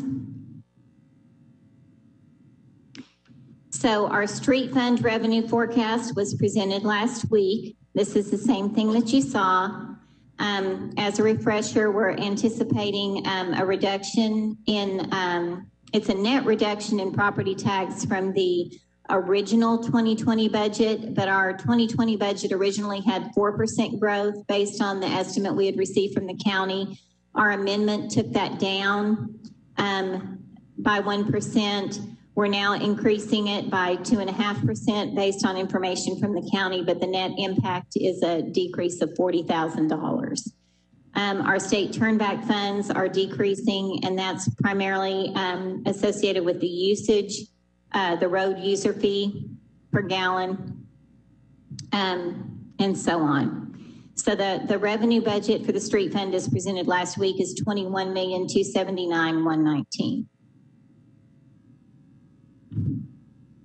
And you'll see the expenditure budget is the same, $21,279,119. So as noted in the personnel highlights, our AFSCME personnel, and there are many of them in the street fund, they will continue with step and grade progression, but those increases are offset by the reduction to the workers' compensation premiums and by the street fund share of some of the pension and OPEB and things that we discussed earlier. The fleet cost reductions were also discussed in detail on previous slides, and the impact to the street fund is a decrease of $251,769. The $100,000 increase in contracts is associated with continuation of an infrastructure study and the revision to the stormwater manual and maintenance, or stormwater manual ordinance. The transfers out that are included in the street fund budget are included on page 38. The street fund utilizes funds. They have a special project within their fund where they set aside funds for specific items. So vehicle and equipment replacement is one of the top things at $1,250,000, which is a $350,000 increase over the previous year. There is an annual administrative overhead allocation and savings from Johnson Control energy efficiency measures that were put in place several years ago. And then a continuation of the reentry sidewalk program and right-of-way program. The set aside from last year for the school zone flasher connectivity system will not happen again this year. It's already been set aside for that. And then the health insurance premium savings will not be set aside again or transferred out in 2021. Instead, it's reflected as revenue as we move that in to offset the cost of the health insurance increase for street fund. The next slide is on our waste disposal fund. Again, we went through these revenues last week. The revenue forecast is $23,671,871. One of the changes was the increase in sanitation fees associated with the increase in the recycling contract. And when we flip the page, you'll see the increase in contract expenditures associated with that. So In the waste disposal fund, we kind of have the same scenario that we did with the street fund. We have the step and grade increases for our AFSCME personnel, but that's more than offset by the decreases in some of the actuarially determined costs and the workers' compensation premiums due to experience. The big reduction of $749,000 from the original budget is the fleet. The waste disposal fund does not get their fuel from the fleet fund. They use the fleet fund contract, but they purchase their fuel directly. So they're going to enjoy that same decrease. The increase of $663,000 on the contract line is a combination of the pass-through for the recycling contract. And if you look in the first column at the 2019 cost, and then look at what we had budgeted in 2020, you'll see that we had underestimated the contract cost in the waste disposal fund. So the remaining of that portion of that adjustment is to true that up to what their actual contract needs are. Likewise, on the depreciation and amortization line, because the waste disposal fund is considered an enterprise fund or a business type fund, you don't see cash distributions for their equipment purchases. Instead, you see depreciation and amortization of equipment over its estimated useful life to match with the revenues that are generated from people that are utilizing their services. So we had overestimated the depreciation. I've been explaining that each month in our financial report. And so we've trued that up now to what we believe. It will still be higher than the 2019 actual budget because of additional side loaders and rear loaders that have been placed in service, but it will be down from what we had originally estimated in 2020, which was overstated.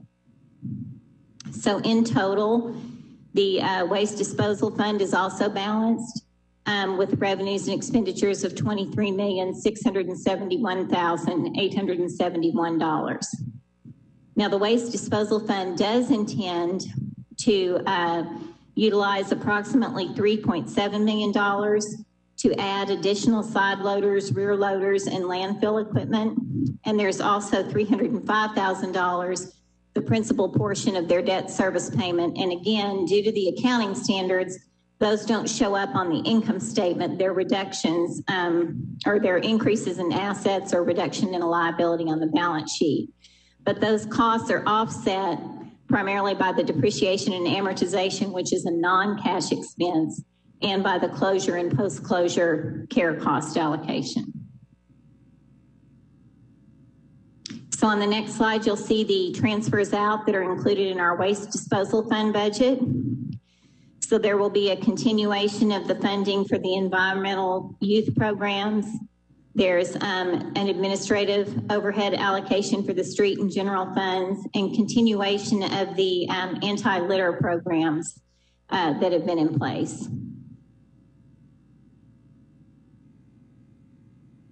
And now on to the fleet fund.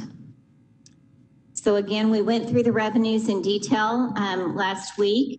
The revenues, we're expecting decreases. The fleet fund bills our other internal departments for fuel, for parts, for repairs, and you see decreases in all of those, which correspond then to the decreases in the expense that we've already discussed on the other funds.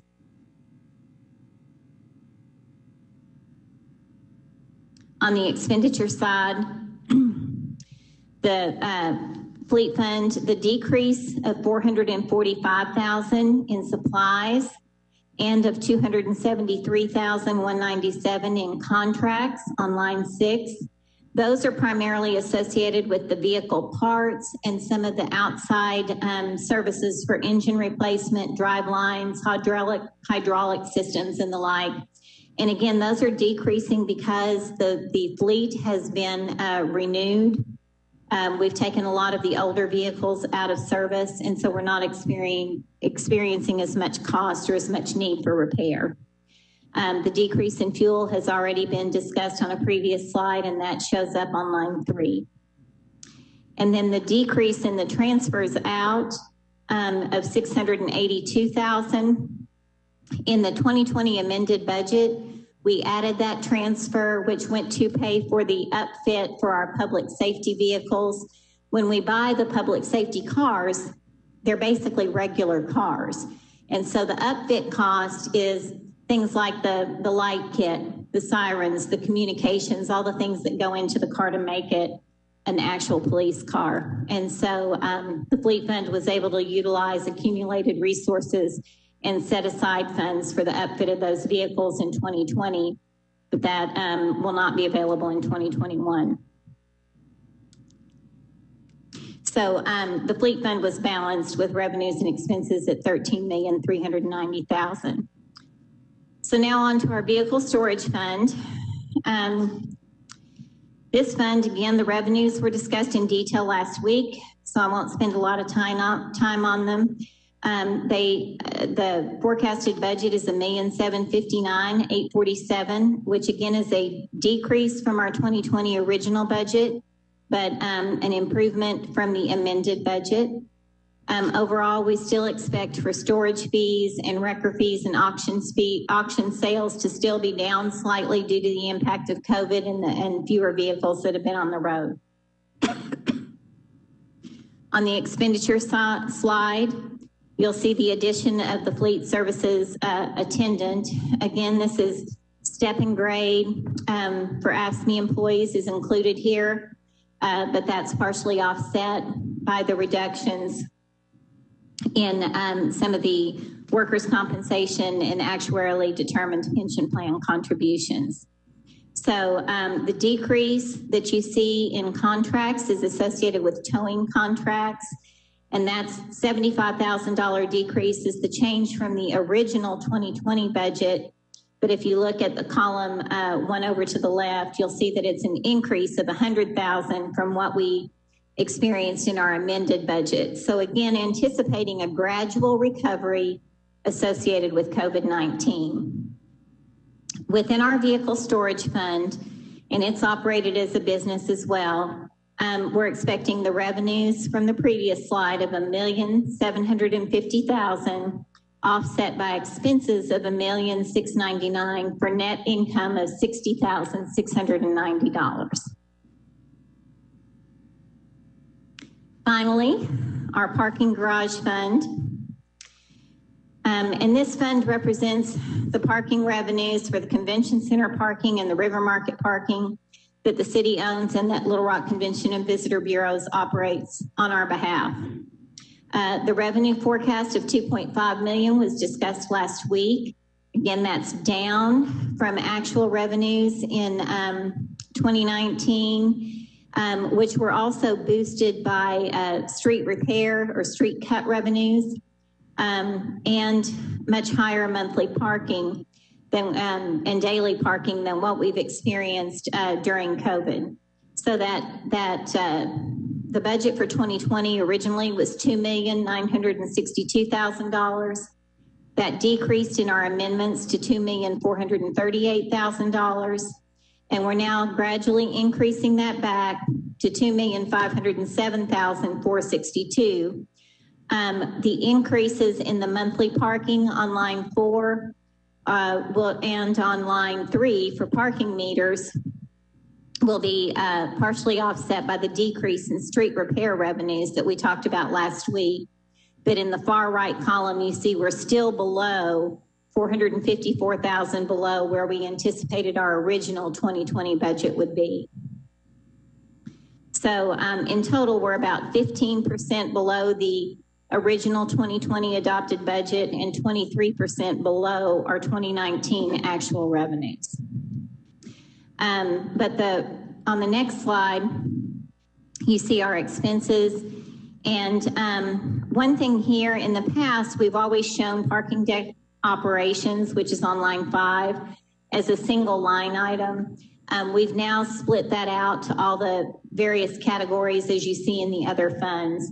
So if you look in the total line, the actual expenses in 2019 and the budgeted expenses in 2020 were $2,146,000 and $2,168,000 respectively. That decreased in 2020 with the budget amendments. to $1,669,033. And that was due really to the temporary layoff of several employees at the parking decks when there was no parking other than the monthly card users during COVID. And then our 2021 budget anticipates some increase in that parking of $91,854 from the amended budget, but still approximately $400,000 below our 2019 and 2020 original budget. The net impact of those adjustments, or the net impact of the revenue less the expenses, is $746,575,000 in income, which provides debt service coverage for the bonds that constructed the decks. The interest portion is shown on line 10, but the principal portion, much like the waste disposal fund, is a reduction to the liability as opposed to showing up as an expense since this is a business operation. So, in total, you see all of our fund revenues that we've gone through with our expenditures that we've gone through. We have balanced budgets for the general fund, the street fund, the waste disposal fund, and the fleet fund. And we have net income in our vehicle storage fund and our parking garage fund for a forecasted net income of $807,265. This is a summary of the revenues by fund. So in total, our general fund makes up approximately 77% of revenues, with the waste disposal fund making up 9%, street fund 8%, and so on. So the total revenue forecast for all budgeted funds is $272,709,891. And on the expenditure side, it's $271,902,626. Again, for that net income of approximately $805,000. And the general fund makes up 77% of those expenses, street fund 8%, waste disposal 9%, and so on. So that concludes the presentation. I know there is an awful lot of information here, and that's why we wanted to take the time to go through it tonight, so that next week when we come back with it in the ordinance form, you'll have an opportunity to have spent some time really looking at it in combination with the revenues that we provided last week for any additional questions you might have. But at this point, I'm happy to take your questions. Before we have any questions, just want to share our appreciation to you, Director Linehan, and the entire team on the hard work to bring together a balanced budget for the 2021 year. That's $2 million less than the 2020 original budget. And then also from a pre-COVID standpoint, that is close to $8 million less than 2019. All in total, with all generated funds, still with a net income of $807,000. That is a testament to your leadership, your team's leadership, and the ability to keep us balanced throughout this process as we're navigating a time no one has ever seen before, been prepared before at all, I guess, since 1918, which nobody was alive then. And so I just want to say thank you for your leadership. I know how much hard work you put in, the hours that you put in along with the team to get us to a $2 million change between 21 and 20. So thank you so much. Thank you. Mayor. Director Wright. My question is not for Ms. Lanahan. Thank you, Sarah, for the balanced budget. I know how hard it is and how much detail and it is, and I appreciate the effort of you and your staff. But my question is for the mayor and the city manager. Mayor, you had asked board members to submit various proposals to you for consideration for the budget. Can you tell me where we are with those, or if they are included, or is there enough grant match allocated in order to apply for grant funding for some of the projects that I submitted? We do have included for your, and Mr. Moore, please help me. You do have included some additional funds for your 21st, not for your, but for the city's 21st century community, 21st century after school. So that is included in this particular budget. The request that you did send to me, I believe it came to be somewhere around $4 to $6 million, if my memory is correct. To share with you, if you notice, again, this budget is $210 million from a general fund standpoint, which is $2 million less from 2020 and $8 million less from 2019. That being said, we held a flat budget. There are certain expenses that are incurred as a result of ongoing expenses that are increased. For instance, you saw certain things within human resources because of training models that you implement. You have to have maintenance and services from that standpoint. That's just one example. That being said, the expenditures that were increased in the budget were things, majority of things were already in the budget from the 2020 year. And so there was not room for a number of different new things that was provided within your presentation of the 4.6, and also to be very transparent before we made even further cuts in our iteration process. Director Linehan, Mr. Moore, and myself had to figure out a way once we included things that when everyone wanted and things like what you wanted and portions of that of looking into that, we had to cut down close to $6 million to get to this point. And so it was not feasible. What about the opportunity to apply for grants? Because I think I listed all of that in my proposal to you with fully understanding that it could not all be funded out of the general fund, but we do have different departments funds for our neighborhoods and our streets, and some of it could be funded in that manner. Is there any opportunity there? There is some opportunity within the grant match. I believe what page is that, Director Linehan, that are available? I am going back to that. We had $230,000 in the budget for the grant match. That was in the general fund section.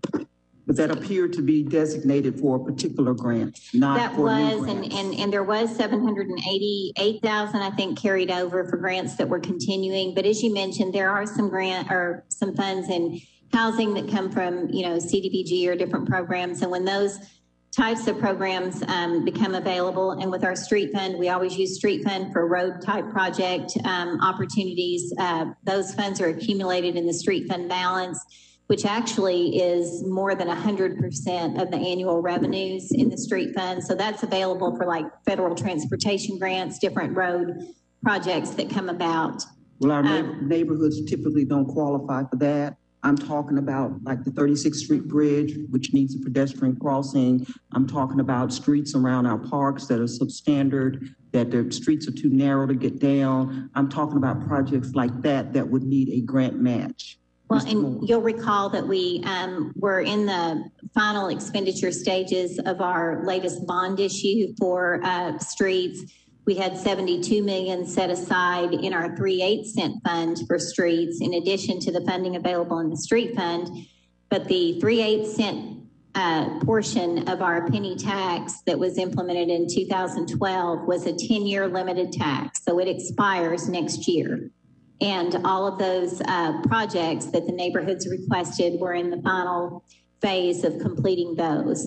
So that will be something that the board will need to look at during 2021, whether or not in this current environment, we can look at trying to renew that capital tax for those types of projects, or look at some other alternative.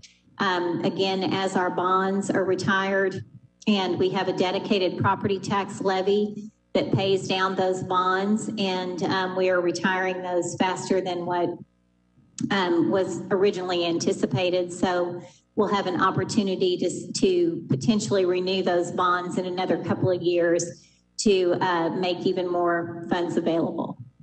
Mr. Moore, is there any instruction or will on your part to work with our federal funds in relation to some of the projects that I submitted? There is, and that's what we talked about we have never, and usually you see this designated grant match fund, and that's what you see this year.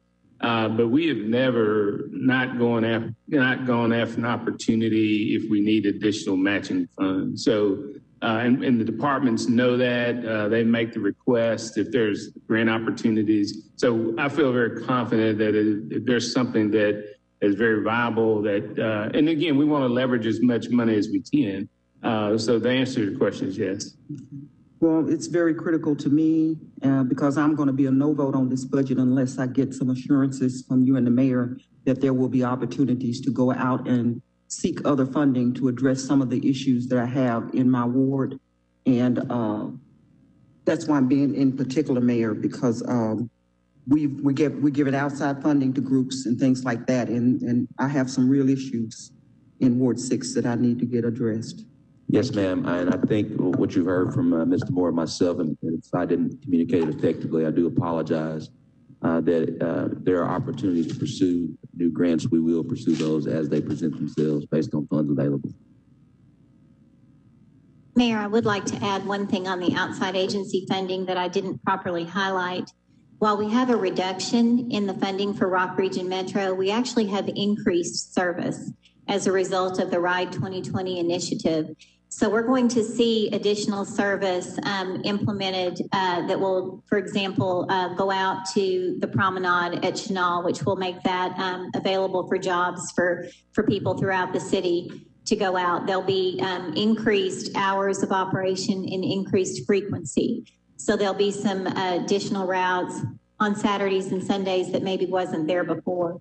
So this is an improvement for our citizens, and it's a part of that RIDE 2020 allocation, the realignment of the way that the partner cities participate in funding that so that it's not all based on centerline miles of service now.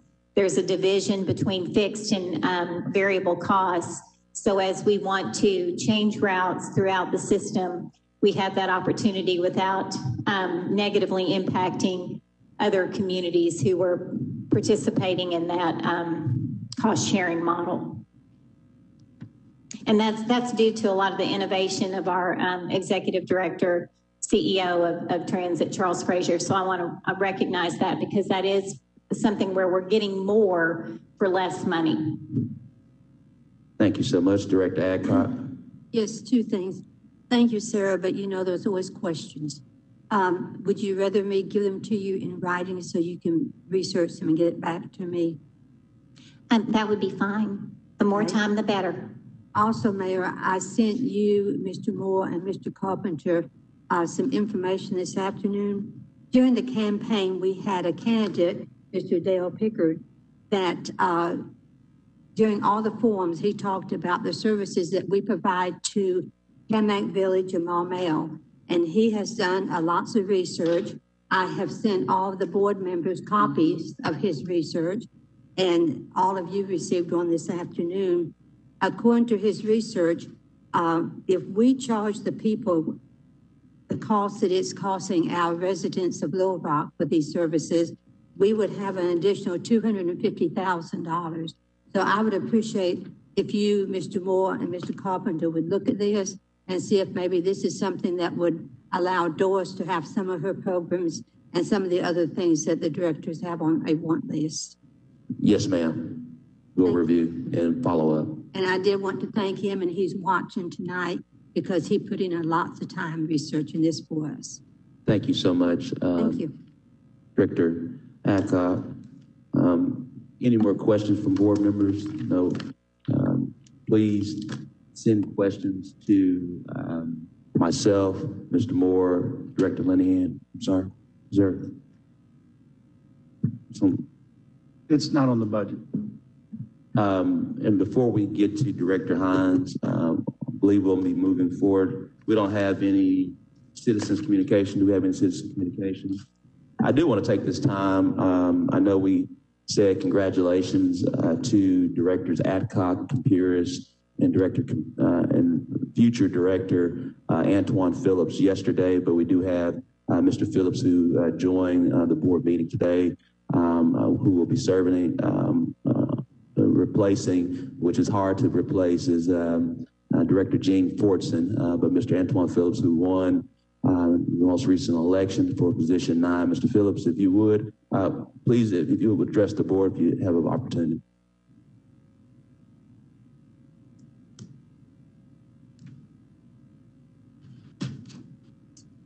Thank you, Mayor, for the recognition. Didn't come here to be recognized. Just want to be here and get ready to get to work because I'm excited. Look forward to working with everyone. Obviously, I'm being a new face to the board, but definitely familiar with each of you, being here on a lot of different occasions. And I'm excited about the opportunity to work to create a better Little Rock during the campaign. That's what I heard people in Little Rock talk about, that they believe in better. And I know working with each of you, we can make Little Rock better for every citizen, every resident in our town. And I look forward to that opportunity. And right now I'm just I'm playing catch up. So please be patient and bear with me as I get on the stage where you are as current board members in running this city and doing what the people elected us to do. So Mayor, thank you for the recognition, and I look forward to serving with all you starting in January. Thank you so much. Thank you. Director-elect.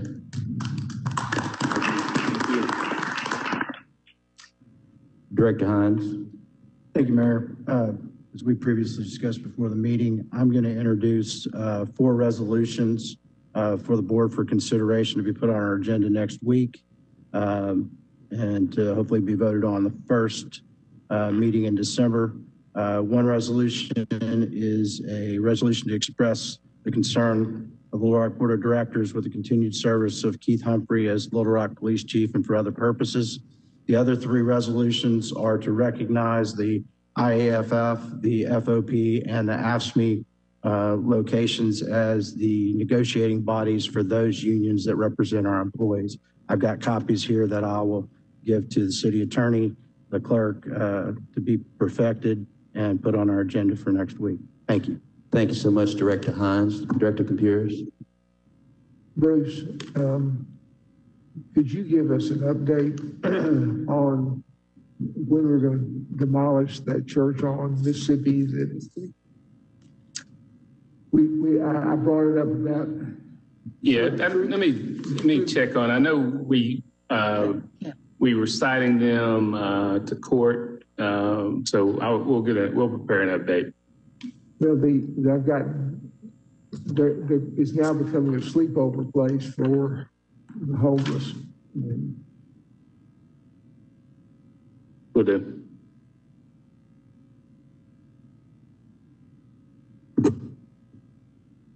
Thank you so much, Director Pierce. Again, want to share our appreciation to, I'm sorry. Director Richardson, is that you? Yes, that's me, Mayor. Yes, sir.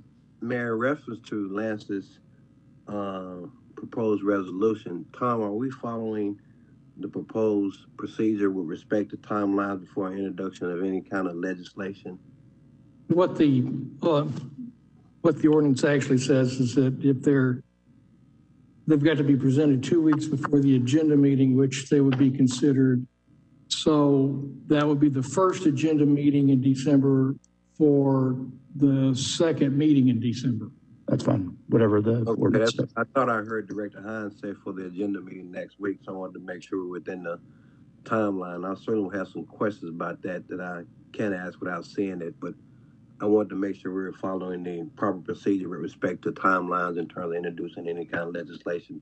So it would be 2 weeks before, it won't be the next agenda meeting, if I heard you correctly, which is what I heard Lance say when he talked about introducing it. Director Richardson, I just heard Director Hines say that the times that I mentioned would be, and there is a provision in the ordinance for extraordinary votes to allow things to come faster, but the basic is 2 weeks prior to the agenda. Okay, thank you. And I'll make sure Laura sends these out to everyone that's not in attendance. Thank you so much.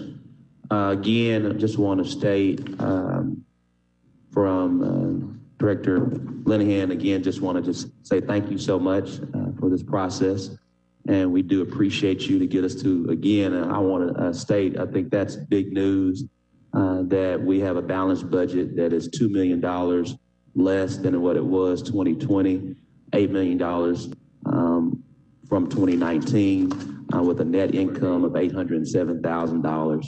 And that and with the ability for you to spend basically an hour and really go through the inertia of a budget of $272 million in the state's capital city. I just want to give you a round of applause.